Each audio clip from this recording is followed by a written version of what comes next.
quand elle a vu tout ce qui est arrivé dans la famille, à son mari, elle a craqué.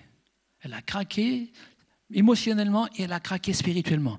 Elle a dit, oh, écoute, au point où tu en es, maudit Dieu et meurt. Pour la femme de l'homme le plus intègre qui soit de cette époque, le plus, c'est fort, quoi. Hein. C'est fort, mais d'un côté, on peut comprendre la déception de cette femme, parce que quand des choses négatives nous arrivent et qu'il y a un cumul, on commence à se creuser la tête, à réfléchir et dire mais qu'est-ce qui se passe, mais pourquoi? Et toutes sortes de questions viennent. Et on peut aussi se culpabiliser, on peut commencer à avoir peur, on finit par douter parfois même de l'amour de Dieu, de la fidélité de Dieu. Et c'est normal que nous soyons tentés de le faire quand ça se produit, parce que l'épreuve en elle-même est une tentation. D'ailleurs, plusieurs traducteurs hésitent entre le mot tentation et le mot épreuve. Ils utilisent souvent l'un pour l'autre, et ce n'est pas un hasard. L'épreuve est une tentation, est une vraie tentation. Et le malin, dans l'épreuve, qu'est-ce qu'il vise essentiellement? C'est à déstabiliser, voire même détruire notre foi.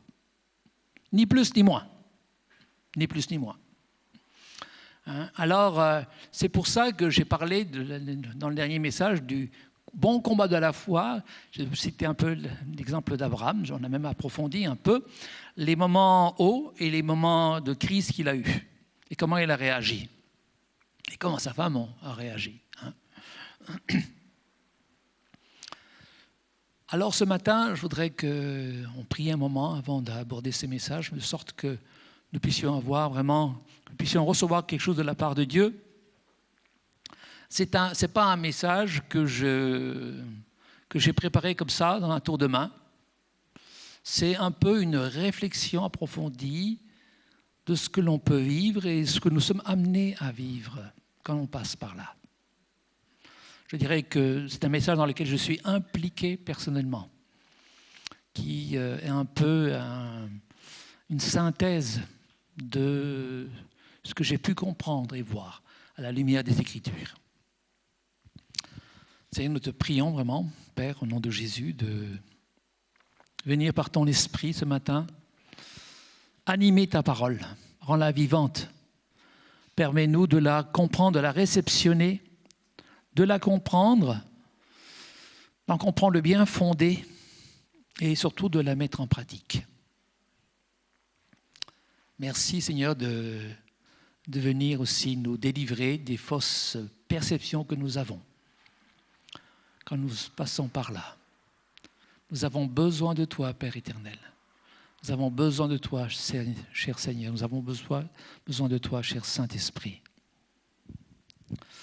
Alors, vous savez, on n'a pas le seul repère que nous avons quand nous sommes vraiment dans le creuset de l'épreuve, c'est la parole de Dieu. Parce qu'elle est une lumière sur notre sentier. Et parfois, le sentier est escarpé, parfois il est tortueux, parfois il est dangereux. Il y a des ravins à droite, à gauche. Et nous avons besoin, quand nous marchons sur ce sentier qui est étroit, c'est un chemin étroit sur lequel le Seigneur nous a fait marcher, ce n'est pas le chemin large, puis là tout le monde emprunte, mais sur le chemin étroit, on a besoin d'une lumière devant nous, surtout quand il fait très sombre. Et la lampe, la lumière, la parole de Dieu est vraiment une lampe sur notre sentier. Alors, moi, je voudrais ce matin vous donner la lecture d'un passage qui pour moi est central, qui en quelque sorte est le centre de gravité de la foi. Parce qu'on sait bien que la foi vient de ce qu'on entend, la parole de Dieu, mais la parole de Dieu aussi est très large. Hein, il y a beaucoup de chapitres dans la parole de Dieu. Certains chapitres de la parole de Dieu nous exhortent dans la foi, d'autres nous secouent. D'autres nous affermissent. D'autres nous éclairent, mais là, ce matin, je voudrais vous parler vraiment du centre de gravité de la foi.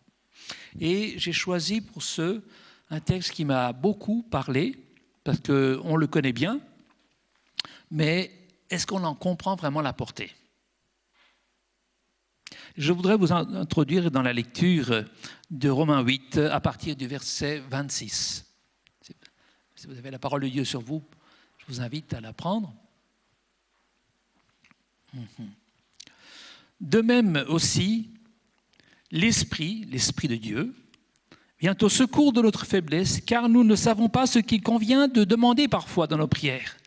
Mais c'est l'Esprit lui-même qui intercède par des soupirs inexprimables. Et celui qui sonde les cœurs connaît quelle est la pensée de l'Esprit. C'est selon Dieu qu'il intercède en faveur des saints.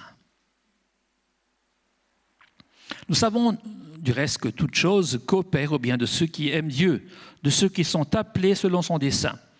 Car ceux qu'il a connus d'avance, il les a aussi prédestinés à être semblables à l'image de son Fils, afin qu'il soit le premier-né d'un grand nombre de frères. Et ceux qu'il a prédestinés, il les a aussi appelés. Et ceux qu'il a appelés, il les a aussi justifiés. Et ceux qu'il a justifiés, il les a aussi glorifiés. Que dirons-nous donc à ce sujet ? Si Dieu est pour nous, qui sera contre nous ? Lui qui n'a pas épargné son propre Fils, mais qui l'a livré pour nous, nous tous, comment ne nous donnera-t-il pas aussi tout avec lui par grâce? Qui accusera les élus de Dieu? Dieu justifie. Qui les condamnera? Jésus-Christ est celui qui est mort. Bien plus, il est ressuscité. Il est à la droite du Père et il intercède pour nous. Qui nous séparera de l'amour de Christ? Écoutez bien. Qui nous séparera de l'amour de Christ? Est-ce que ce serait les tribulations? Est-ce que ce serait, ou encore l'angoisse? Ou est-ce que ce serait encore la persécution? Ou bien la faim, le manque de nourriture? Ou le dénuement, la pauvreté, dénuement? Ou le péril, le danger? Ou même la guerre, l'épée? Selon qu'il est écrit, à cause de toi, on nous met à mort tout le jour, on nous considère comme des brebis qu'on égorge. Mais dans toutes ces choses, nous sommes plus que vainqueurs par celui qui nous a aimés. Et là, c'est Paul qui parle avec son expérience et son acquis spirituel, son expérience de Dieu, de tout ce qu'il a vécu.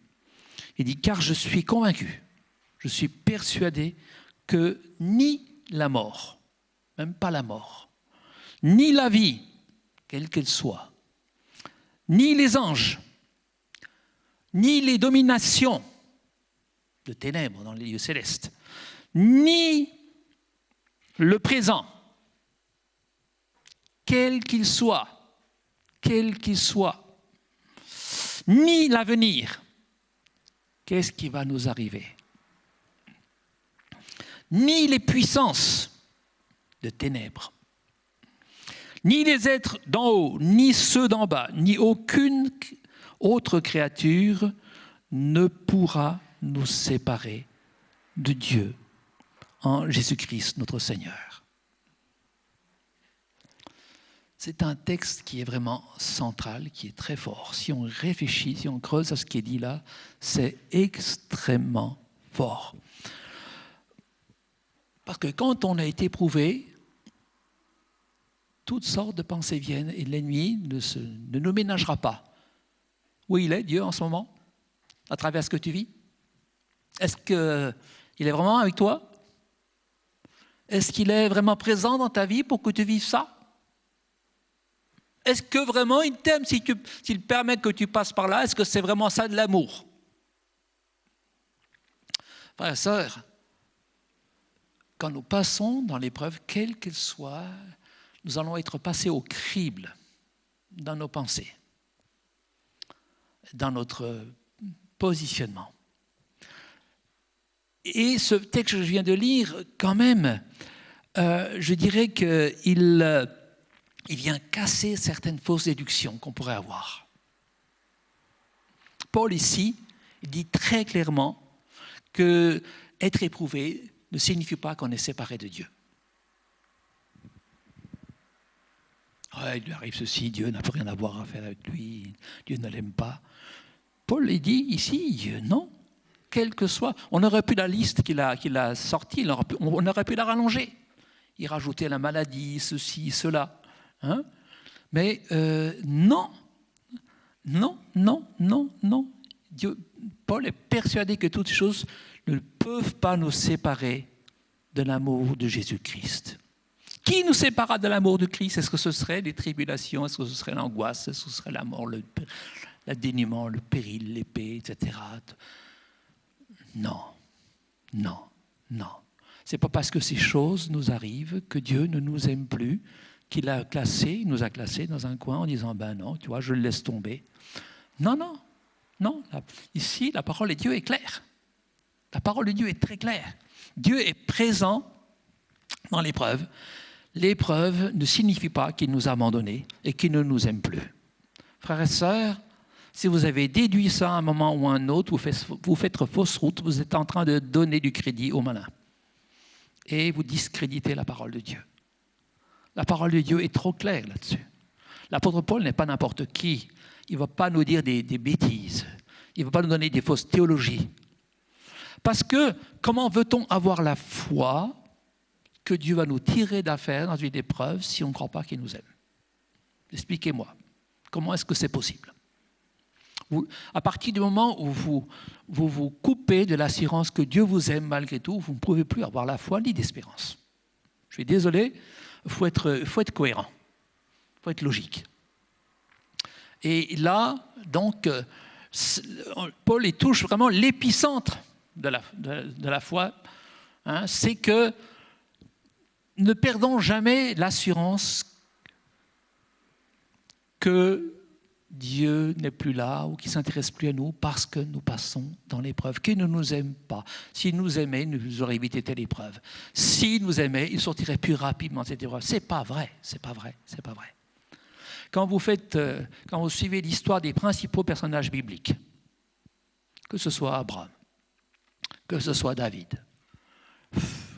que ce soit Paul, vous allez voir que ce soit Joseph, ils auraient pu penser 10 fois que Dieu les a lâchés à travers tout ce qui leur est arrivé. Vous pouvez le penser légitimement.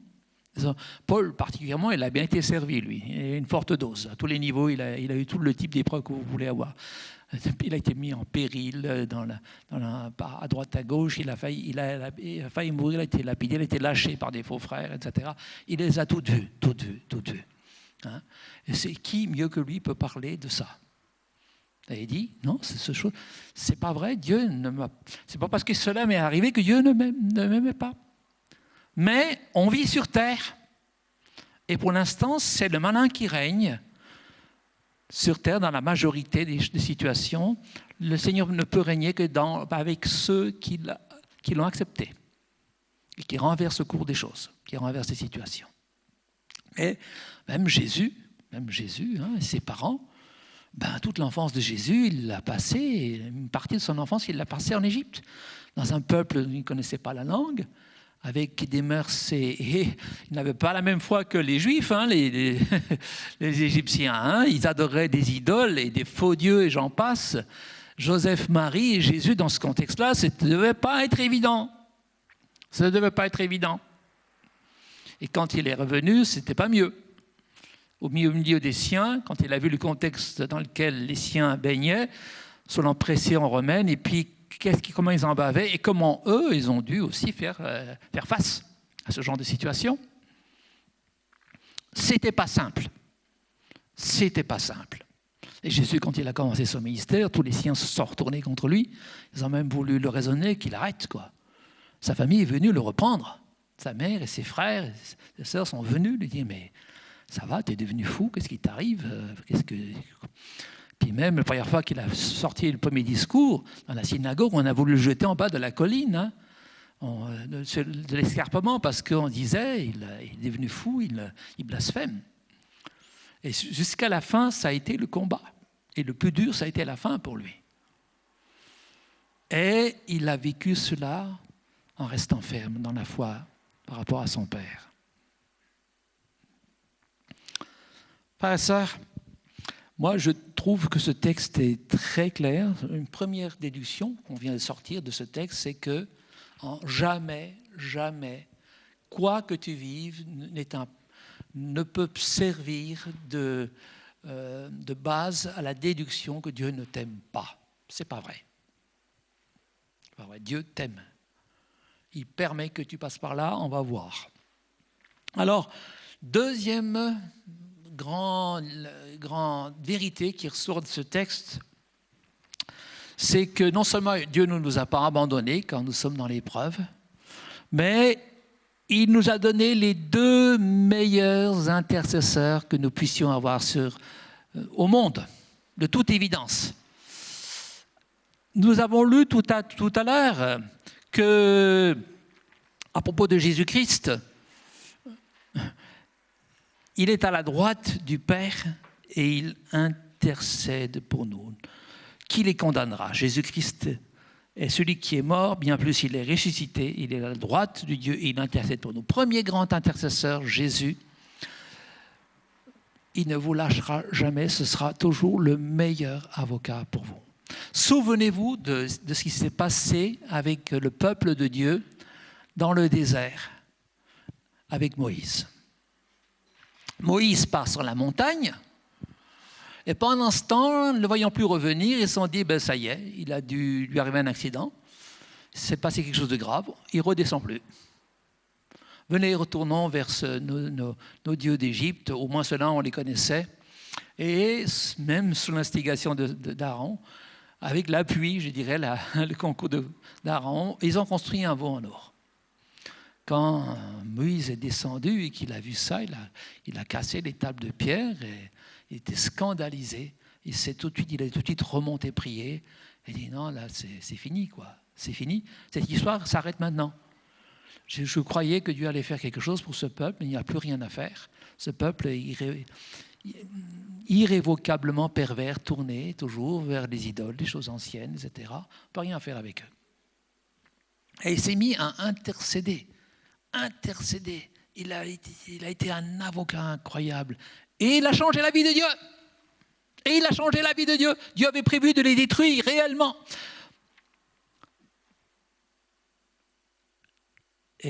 Parce qu'il lui a dit, écoute, va là-bas, je te bénirai ta famille. Ah non, Moïse a dit, ah non, si tu ne viens pas avec nous, moi je n'irai pas. Si tu ne viens pas avec nous, moi je n'irai pas. Si toi tu n'es pas au milieu de nous, je n'y vais pas. Frères et sœurs, si Moïse, qui n'était pas le fils de Dieu, a été un intercesseur aussi puissant, aussi capable de changer le cours des choses et de changer le jugement de Dieu sur ce peuple, que pensez-vous à propos de Jésus? Pensez qu'il est un moins bon avocat que Moïse, un moins bon intercesseur que Moïse? Moi, je pense qu'il est infiniment supérieur à Moïse en tant qu'intercesseur. Et quand Jésus se met à intercéder pour toi, mon ami, mon frère, ma sœur, oulala, quelle puissance, quelle valeur à son intercession. Est-ce que tu réalises que tu as l'intercesseur le plus puissant? Ce n'est pas un homme, ce n'est pas un pasteur, ce n'est pas un serviteur de Dieu, ce n'est pas ta femme, ce n'est pas ton mari. Bien que tout cela puisse être intercesseur, ce n'est pas une église, bien que l'église puisse intercéder. Le meilleur intercesseur que tu as auprès du Père, c'est Jésus, celui qui t'a sauvé. Celui qui a donné son sang pour toi. Il va intercéder à fond. Il n'arrêtera pas d'intercéder nuit et jour. Qu'est-ce qu'il demande? Ça, on va le voir après. Qu'est-ce qu'il demande donc à Dieu quand tu passes par là? C'est intéressant de savoir ce qu'il demande. Comment est-ce qu'il prie? Et la bonne nouvelle, frères et sœurs, c'est que nous n'avons pas seulement un intercesseur là-haut, auprès du Père, mais que nous en avons un deuxième aussi puissant qui est ici-bas. C'est qui? Chut. Non, mais attends, c'est trop facile, elle connaît. Mais relisons le texte, frères et sœurs. De même, aussi, l'Esprit vient au secours de notre faiblesse, verset 26. Car souvent, quand on est dans le combat, dans l'épreuve, on ne sait plus quoi demander. Au bout d'un moment, quand on a prié tout ce qu'on pouvait, ce qu'on savait, frères et sœurs, eh bien, on arrive au point où on ne sait plus comment prier. Quelqu'un a déjà vécu ça ici? Oui, Damien, tu vois. Voilà un homme honnête. Parfois, on ne sait plus comment prier. Parfois, moi-même, en tant que pasteur, je ne sais plus comment prier, bien que je sois pasteur et serviteur de Dieu. Et c'est là ce qui est intéressant.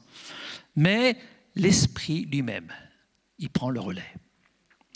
Il intercède par des soupirs inexprimables. Et celui qui sonde les cœurs connaît quelle est l'intention de l'Esprit. C'est selon Dieu qu'il intercède en faveur des saints. On a, frères et sœurs, un deuxième intercesseur. Il est où? Il est là-dedans. Là-dedans. Il est dans ton corps, dans ton être. Le Saint-Esprit, le deuxième intercesseur qui intercède pour toi. Et il intercède comment? Alors, la particularité du Saint-Esprit, c'est qu'il est lié à toi. Le jour où tu as été baptisé Saint-Esprit, il s'est saisi de ton esprit, de ta langue. Et voilà qu'il attend que tu commences à prier en langue pour intercéder. Parce que quand nous prions en langue, nous prions selon l'Esprit, par l'Esprit, nous dit l'apôtre Paul, nous l'explique en long et en large, dans 1 Corinthiens 14. Autrement dit, l'intercession du Saint-Esprit s'arrête quand tu parles en langue, quand tu ne parles plus en langue, elle recommence quand tu reparles en langue.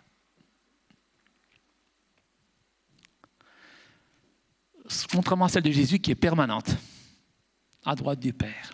Le deuxième, lui, il travaille en relais avec toi. Ça, c'est très important de le saisir, frères et sœurs. Et alors, quand on ne sait plus comment prier, tu pries en esprit. Combien de temps, jusqu'à quand? Tu pries en esprit, tu pries en langue continuellement jusqu'à ce que la paix surnaturelle de Dieu t'envahisse et que tu aies le témoignage intérieur que c'est bon, que c'est acquis.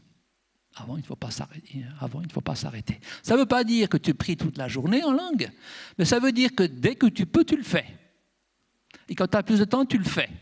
Et ça, c'est valable quand tu ne sais plus comment prier avec ton intelligence.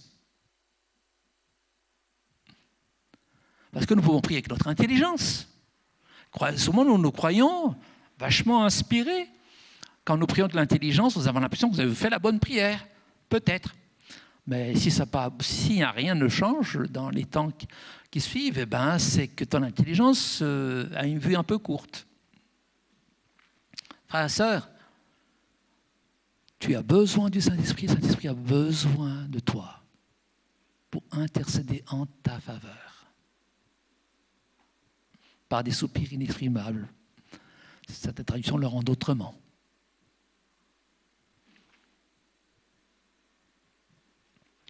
Et ça, c'est très important, frères et sœurs.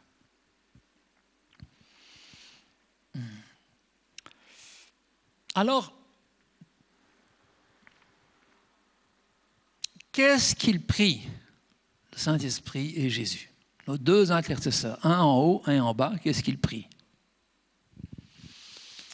Ah, si je savais tout ce qu'ils prient, je vous le dirais. Maintenant, il y a des très grandes chances qu'il prie de la façon suivante si je me base sur le texte que je viens d'avoir. Certainement qu'il prie que nous sortions plus que vainqueurs par celui qui nous a aimés, que nous sortions de nos épreuves, puisque Paul le dit, mais dans toutes ces choses, nous sommes plus que vainqueurs par celui qui nous a aimés et qui intercède pour nous. Il veut nous rendre plus que vainqueurs. Il prie que nous ne nous éloignions pas de l'amour de Dieu. Que nous soyons assurés aussi qu'il nous aime. Parce qu'il y a un combat dans notre tête. Est-ce que Dieu m'aime vraiment, comme je l'ai dit tout à l'heure? Puisque cela continue et ne diminue pas. Est-ce que Dieu s'intéresse réellement à moi? Est-ce qu'il s'intéresse réellement à ma famille? Est-ce qu'il s'intéresse vraiment à mon couple? Est-ce qu'il s'intéresse vraiment à ce que je fais? le Seigneur et le Saint-Esprit prient pour que tu crois qu'il s'intéresse à toi réellement et qu'il ne t'a pas laissé tomber. Même si les choses apparemment ne bougent pas comme tu le voudrais. Très important, frères et sœurs. Il prie que nous ne changions pas d'attitude à l'égard de Dieu. Que nous ne changions pas d'attitude, que nous ne doutions pas. Ne fassions pas des déductions fausses de ce qui nous arrive. Et que nous restions centrés sur ce que la parole de Dieu dit à ce sujet. Il prie pour que, les deux prient, Jésus et le Saint-Esprit prient pour que nous ne soyons pas déstabilisés ni démolis par ce qui nous arrive. Mais que nous allions de plus en plus devenir inébranlables. Frères et sœurs. Et, conformément à ce qui est dit dans ce texte, que nous devenions de plus en plus semblables à Jésus-Christ. C'est un passage. Vous vous souvenez du verset que nous avons lu tout à l'heure dans le passage. Hein? Ça, c'est les sujets d'intercession du Fils de Dieu et de l'Esprit. Alors peut-être qu'il prie aussi pour que les choses aboutissent, que nous trouvions une issue. Certainement. Mais ça, c'est énormément en rapport avec notre foi. Nos confessions de foi ou nos confessions de doute sont le matériau qu'ils peuvent apporter au Père. Si nous parlons tout le temps des paroles négatives, ils n'ont aucun matériau à apporter au Père de notre part. Mais si nous parlons des paroles de foi, ils prennent ces paroles et ils les apportent au Père. Il est dit dans Hébreux qu'il est souverain sacrificateur de la foi que nous confessons. Hébreux 3. Jésus est le souverain sacrificateur de la foi que nous proclamons, que nous confessons avec nos bouches. Autrement dit, ce que nous prononçons a une énorme valeur. Parce que c'est de l'abondance du cœur que la bouche parle, soit négativement, soit positivement. Donc, il est très important d'être très attentif à ce que nous disons dans nos épreuves. Parce que l'ennemi, lui aussi, va prendre nos paroles négatives. Lui, il est médiateur d'une autre alliance, de destruction, de mort. Et vous pouvez aussi, quand vous confessez des choses avec votre bouche, vous pouvez aussi lui apporter des matériaux. Car il est dit que la mort et la vie sont au pouvoir de la langue. Après ça, faisons très attention à ce que nous disons. Peut-être qu'aujourd'hui, tu vas réaliser en cet instant qu'il va falloir que tu te repentes de certaines choses que tu as dites et demander même pardon si tes proches l'ont entendu. Frères et sœurs, faisons très, très, très attention. Très, très attention dans ce domaine. Alors, en fonction de ce que nous venons de comprendre, il va falloir apprendre, c'est là les quatre choses essentielles, fondamentales dans notre vie. Première chose qu'il faut réapprendre, c'est réapprendre à vivre le présent. Avec Jésus et le Saint-Esprit, quand nous souffrons dans l'épreuve. C'est absolument central. L'apôtre Paul a dit quelque chose qui m'a toujours beaucoup encouragé et qui est vraiment une de ses confessions les plus fortes. Il a dit ceci. Il était dans le besoin à ce moment-là, quand il l'a dit.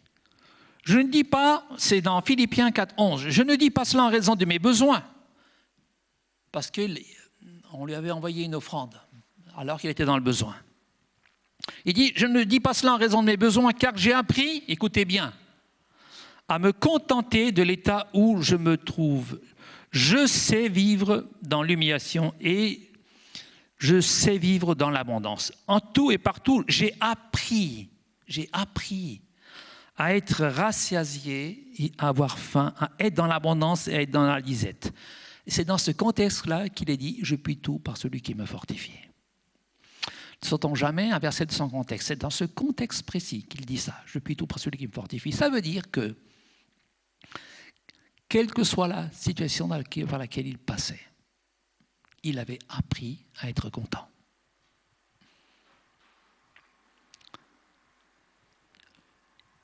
La situation, si c'était sur les hauts sommets, il s'en réjouissait.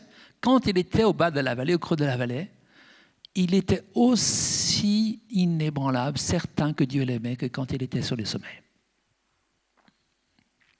Il avait appris à ne pas dépendre de ce qu'il voyait autour de lui, de ce qui se passait autour de lui. Il avait appris à apprendre à ne pas dépendre de ses propres émotions. Parce que, ses propres sentiments, parce que quand nous sommes agités par l'épreuve, parfois on est comme dans une lessiveuse, nous sommes dans tous les sens, et il avait appris à rester stable dans ses émotions, c'est parce que il avait appris à vivre Christ, que ce soit dans la disette comme dans l'abondance, que ce soit dans les épreuves, comme quand il n'y avait pas d'épreuves. Il avait appris à faire de Christ son centre de gravité émotionnelle. Il avait appris à vivre la communion avec Dieu, quels que soient les moments difficiles ou faciles qu'il passait. Vous savez, le présent, quel qu'il soit, peut être stérile ou fécond, selon... Il faut couper, s'il te plaît, oui. Suivant la façon dont il a vécu, suivant notre disposition de cœur. Ce qui est le plus important, c'est la façon dont nous vivons les choses. C'est notre disposition de cœur. C'est ça qui va faire la différence. Ce n'est pas que ce que nous vivons, des choses difficiles ou bonnes ou mauvaises. C'est notre disposition de cœur. Quelle est-elle ? On va vivre la désolation, l'enfermement ou la plénitude suivant l'état d'esprit que nous avons quand nous vivons le présent. Le présent, ce n'est pas lui qui doit déterminer notre état d'esprit. C'est notre état de cœur dans le présent. Vous savez, quand le présent est trop difficile, on a tendance à fuir dans quelque chose. Certains fuient dans le sport, d'autres dans des choses moins nobles.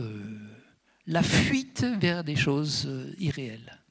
La fuite vers le futur. La fuite dans le passé aussi.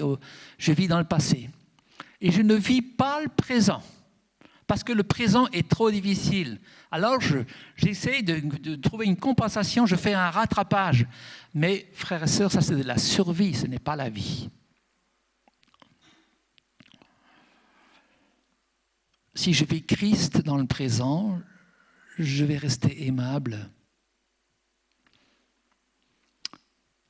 Je vais rester plein de bonté, de patience, malgré ce que je vis. Si je me laisse emporter par ma chair, et si je ne suis pas centré sur Christ à ce moment-là, je vais devenir irritable, difficile à vivre, indigeste. Une véritable épreuve pour les autres.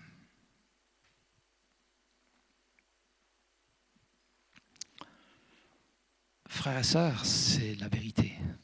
C'est la vérité. C'est comme ça que ça se passe. Tout dépend sur quoi je fixe mes regards et ce que je crois dans ces moments-là. Parce que le but de Dieu, c'est que nous ressemblions à Christ. Il permet l'épreuve pour que nous progressions en Christ. Ça veut dire que nous devions plus semblables à lui. Si je décidais que le moment présent, je le passe pour aimer davantage.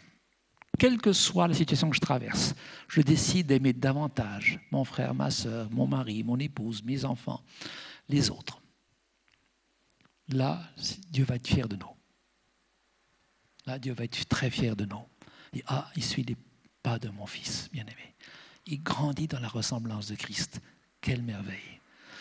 Les tests de l'épreuve est en train de bien se passer. Et le père dit à son fils qui intercède, dis donc, tu intercèdes bien, et je vois qu'il est vraiment en train de changer. Il a vraiment saisi. Il est en train vraiment d'évoluer dans cette épreuve. Je vois de plus en plus qu'il commence à te ressembler, fils. Jésus dit, oui, tu as raison, père. Moi aussi, je le vois. Et ça m'encourage à encore intercéder plus pour lui.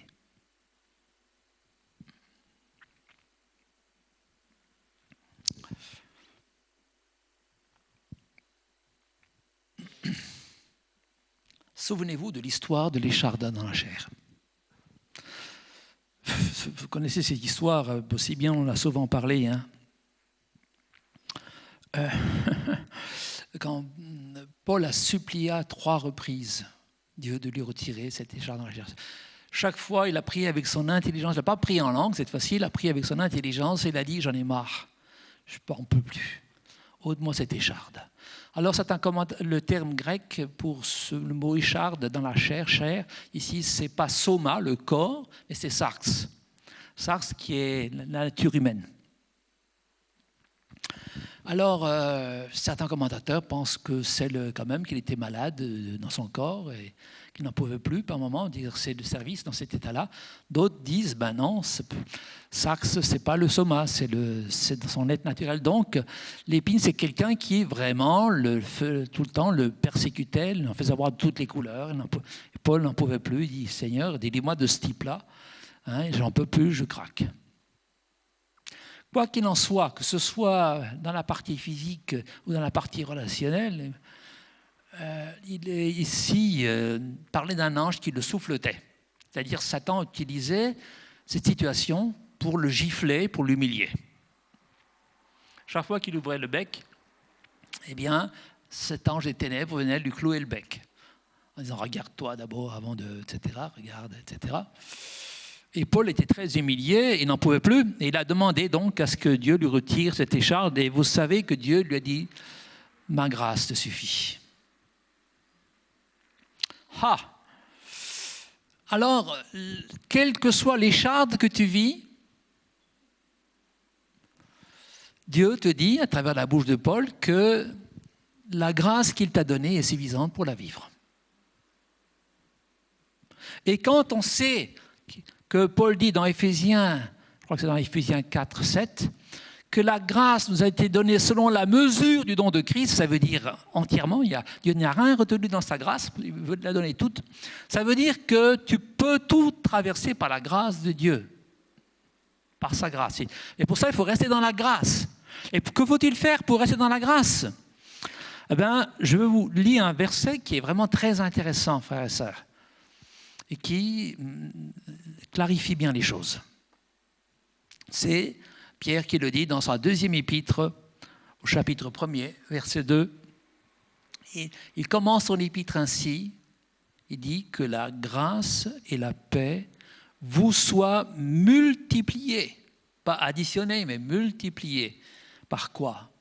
Par la connaissance de Dieu et de Jésus, notre Seigneur. Ça veut dire que plus tu vas progresser dans la connaissance de Dieu, plus tu vas faire plus ça devient réellement ton sujet numéro 1, progresser dans la connaissance de Dieu et de Jésus-Christ, eh bien, le résultat de cette recherche approfondie, de mieux connaître Dieu, c'est la multiplication de la grâce. Il y a 2 choses qui multiplient la grâce. Il y a la recherche de Dieu, et aussi, comme le dit le psaume 32,10, celui qui se confie dans l'Éternel est environné de sa grâce. Alors, plus on apprend à mieux connaître Dieu, plus il sera plus facile de se confier en lui. Je pense que si Moïse a intercédé de cette façon-là auprès de Dieu pour le peuple d'Israël, c'est qu'il connaissait bien Dieu. Il savait qu'il était lent à colère, miséricordieux, riche en bonté, plein de compassion. C'est ce qui s'est passé le jour où Dieu s'est révélé dans sa gloire à Moïse. Moïse, ce jour-là, ça a été quand même une leçon qui est venue dans sa vie. C'est qu'il a vu qui était Dieu, comment il était. Et parce qu'il savait que Dieu était comme ça, alors il pouvait se permettre d'intercéder jusqu'à ce que Dieu craque. Il reste conforme à sa nature, bien qu'il ait des intentions contraires. C'est pour ça, les gens qui veulent être des prophètes ou des intercesseurs, si vous n'avez pas cette attitude-là, vous n'êtes pas des bons intercesseurs. Oh Seigneur, comme Jacques et Pierre, que la foudre descende sur ce village, t'as vu, ils t'ont même pas reçu. Vous n'avez pas parlé de quel esprit vous êtes animé. Alors que Israël, qui avait fait la grosse gaffe, de tourner le dos à Dieu et d'adorer un veau qui s'était fabriqué eux-mêmes, la colère de Dieu, c'était vraiment... Là, c'était la foudre de Dieu qui allait tomber, c'est sûr. C'est pas Moïse qui a dit que ta foudre descende sur eux. Non, il parle de nier Seigneur. Que diront les nations s'ils voient que tu les amènes dans le désert, tu te fais sortir d'Égypte pour en rester là et t'éliminer dans le désert? Elles vont rigoler.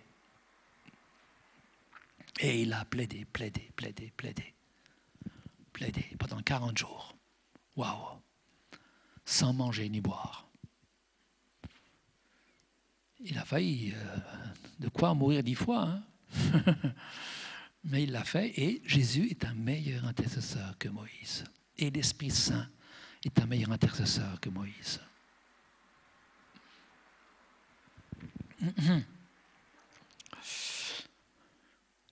Alors, vous ne pouvez pas mieux le connaître si vous ne lisez pas les Écritures. Hein, parce que dans les Écritures, il nous est dit quelque chose de très important. Tout ce qui a été écrit d'avance dans les Écritures, c'est Paul qui le dit dans Romains 15, 4, l'a été pour notre instruction, afin que par la patience et par la consolation que donnent les Écritures, nous possédions l'espérance. Qu'est-ce qu'elles apportent, les Écritures? La patience et la consolation, la persévérance et la consolation. Moi, qu'est-ce que j'ai fait depuis que je ne vous ai plus vus? J'ai cherché et cherché dans les Écritures ma consolation, ma force, mon encouragement à persévérer. Et j'ai cherché Dieu à travers cela et à mieux connaître Dieu. Que dit-il? Parce qu'on ne peut pas connaître quelqu'un sans savoir ce qu'il dit. À travers tout ce qu'il dit, j'apprends à mieux le connaître. Qu'est-ce qu'il dit sur ce sujet-là, Dieu? Qu'est-ce qu'il dit sur ce sujet-là? Et quand ça se passe comme ça, que dit-il? Et c'est ça qui est important, c'est de chercher Dieu dans sa parole et le chercher dans la prière par l'Esprit et de le chercher à l'Église par les ministères. Dieu a donné les ministères, 5 ministères pour équiper les saints. Nous dit Paul dans Éphésiens 4:11. La fréquentation de la parole, la fréquentation de notre culte personnel, dans la prière, la fréquentation de l'Église, l'apport des ministères, l'apport du Saint-Esprit. Tout ça, c'est tellement important pour apprendre à connaître Dieu. Alors, vous avez compris que Paul, quand il a eu cette écharde et que Dieu lui a dit non, je ne vais pas la retirer, ça a été quand même en même temps un choc. Ça a été un choc pour Paul. Parce que Dieu lui a dit non, je ne veux pas la retirer.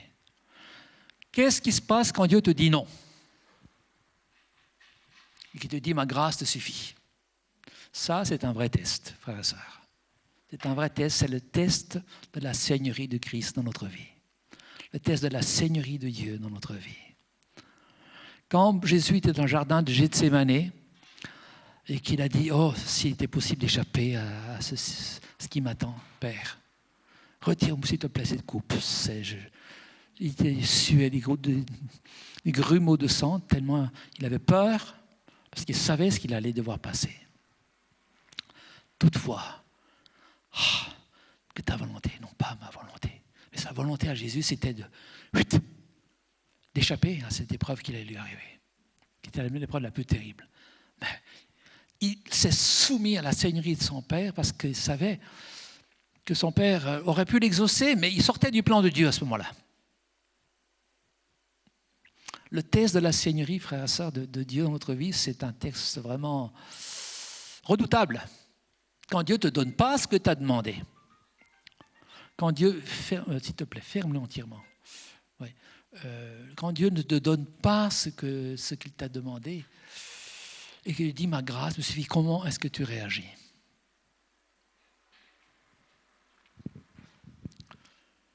Frères et sœurs, c'est important de répondre à ces questions aussi, au fond de nous-mêmes, hein, parce qu'un jour ou l'autre, nous serons confrontés à ce genre de choses.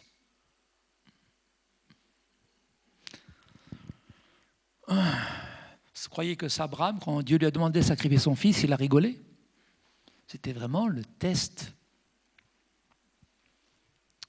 de la souveraineté de Dieu, le test de la seigneurie de Dieu sur sa vie.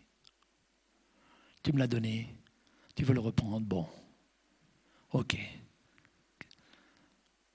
Dieu a vu qu'il restait son Seigneur, même s'il lui retirait son fils. Waouh!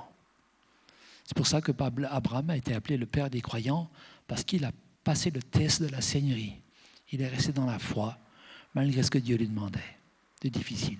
Paul est resté dans la foi, dans la communion avec Dieu, malgré le fait que Dieu ne lui montait pas cette écharde. Frères et sœurs, vous n'entendrez pas souvent ce type de message quand vous irez dans des églises ou dans des conventions, et pourtant, c'est la vérité de la parole de Dieu que je vous enseigne ce matin. Je suis un peu désolé que beaucoup ne soient pas là ce matin pour entendre ça, mais si vous pensez que ce que je dis est important, vous pouvez toujours leur acheter la cassette ou le CD. Hein? Alors, je vais terminer là-dessus. Je crois qu'il y a quelque chose qu'on ne comprend pas très bien dans la vie chrétienne charismatique, dans le milieu évangélique, c'est la conduite de Dieu.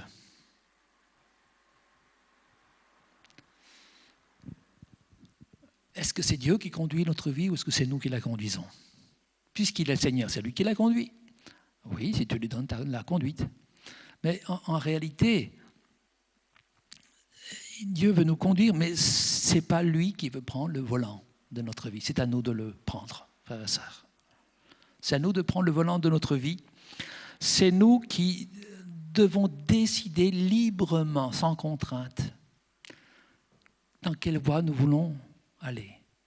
Quels sont les choix que nous voulons faire? Dieu nous laisse absolument libres, frères et sœurs, de choisir et de décider. Bien sûr, nous pouvons décider de choisir les voies de Dieu, c'est-à-dire la droiture, la loyauté, la fidélité, l'amour, la justice, etc. Tout ce que nous savons de lui. Mais ce n'est pas Dieu qui va le décider à notre place. C'est nous qui décidons d'orienter notre voiture sur ce chemin-là, plutôt que sur un autre. Ce n'est pas Dieu qui va le faire à notre place. C'est nous. Dieu veut nous apprendre à prendre nos responsabilités en main. Souvenez-vous de l'histoire du roi Saül. Quand le prophète l'a rencontré avec ses ânesses, alors qu'il cherchait ses ânesses, et qu'il a prophétisé sur lui, il lui a dit « Ceci, cela va t'arriver, cela va t'arriver, cela va t'arriver ». Ça s'appelle parole de Dieu prophétique. Paf, paf, paf. Effectivement, ces choses-là sont arrivées. Mais ensuite, Samuel lui a dit « Et puis ensuite, fais ce qui te semble bon ». Vous pouvez retrouver le texte dans le livre de Samuel. Va faire ce qui te semble bon. Ça veut dire qu'il était libre de prendre toute l'initiative qu'il voulait. Malheureusement, il n'a pas attendu le prophète Samuel, comme Samuel lui avait dit « Attends-moi avant de sacrifier, que je vienne sacrifier avant de décider quoi que ce soit quand tu seras encerclé. » Et lui, sous la pression, il a craqué. Il n'a pas attendu. La seule chose que Dieu lui demandait, c'est de l'attendre, d'attendre Samuel. Il ne l'a pas fait. C'était sa responsabilité. C'était son choix. Parfois, il faut assumer les conséquences de nos choix. Ce n'est pas Dieu qui a pris certaines décisions, qu'on fait un choix chez nous. À nous de les assumer. Et parfois, nous faisons des choix insensés, frères et sœurs. Passage. Et quand nous avons fait ces choix passage et qu'il nous arrive toutes les misères, après, on peut se dire, voilà, les carottes sont cuites, quoi. Qu'est-ce que Dieu veut encore faire si je me suis mis dans ce bourbier en suivant des voies tordues? Frères et sœurs, ces épreuves que j'ai, je les mérite, puisque c'est le résultat de mes choix insensés. Qu'est-ce qu'on fait dans ces cas-là? Frères et sœurs, j'ai une bonne nouvelle pour vous aujourd'hui. Je voudrais terminer là-dessus. J'aimerais que vous lisiez avec moi le psaume 107.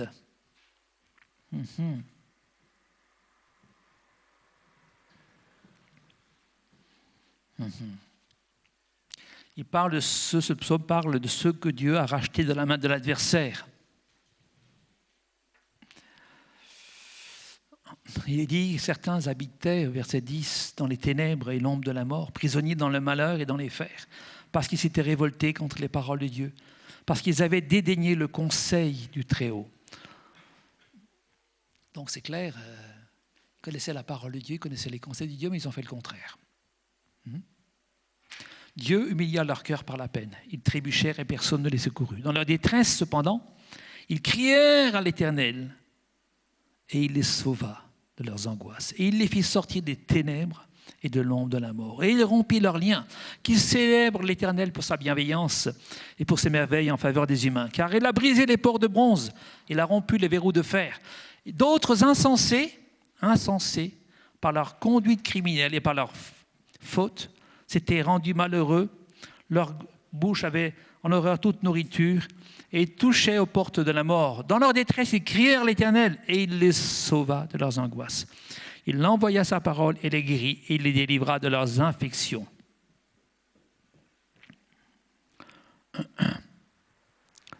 Et il les délivra de leurs infections. Qu'ils célèbrent donc l'Éternel pour sa bienveillance et pour ses merveilles en faveur des humains. Et qu'ils offrent des sacrifices de reconnaissance. Et qu'ils redisent ses œuvres avec des cris de joie. Puis d'autres aussi qui voyageaient sur la mer dans des navires, qui faisaient des affaires sur les grandes eaux, eh bien, se sont aventurés alors qu'il y avait des tempêtes prévisibles. Et ils se disaient, on est perdus. Là aussi, ils crièrent à l'Éternel et Dieu les secourut. Frères et sœurs, l'Éternel est plein de compassion pour ceux qui le craignent. Dieu n'est pas sourd aux cris, même quand nous sommes responsables nous-mêmes des malheurs qui nous arrivent ou que nous avons incité Dieu à nous mettre dans des situations, dans des fers, comme disent l'Écriture ici. Lorsque nous nous humilions sur la main de Dieu, que nous nous repentons et que nous crions à lui, il écoute nos cris. Il écoute nos cris. Pourquoi ? Parce que qui nous séparera de l'amour de Dieu ? Serait-ce le péril, l'angoisse, la tribulation, l'épée, la faim, etc., etc. Rien ne pourra nous séparer de l'amour de Dieu. J'aimerais que tu sortes de ce lieu convaincu que quoi que ce soit que tu vives, Dieu est pour toi. Même si les choses ne bougent pas, Dieu est pour toi. Il t'aime. Il veut que tu restes ferme dans ton assurance qu'il t'aime. Il veut que tu le crois de tout ton cœur, afin que tu deviennes plus que vainqueur par celui qui t'a aimé. Comment, si Dieu t'a donné son propre Fils, comment ne donnera-t-il pas toute chose, ça comprend tout avec lui, par grâce. Mais ce sera seulement le produit de sa grâce. Si tu restes dans la grâce de Dieu, si tu multiplies la grâce par la connaissance de Dieu, que la grâce te soit multipliée par la connaissance de Dieu et de Jésus-Christ, du Père et de Jésus-Christ. Celui qui se confie dans l'Éternel est environné de sa grâce. Déchargez-vous sur lui de tous vos soucis. Il prend soin de vous, même si ça ne se voit pas comment il le fait. Prions.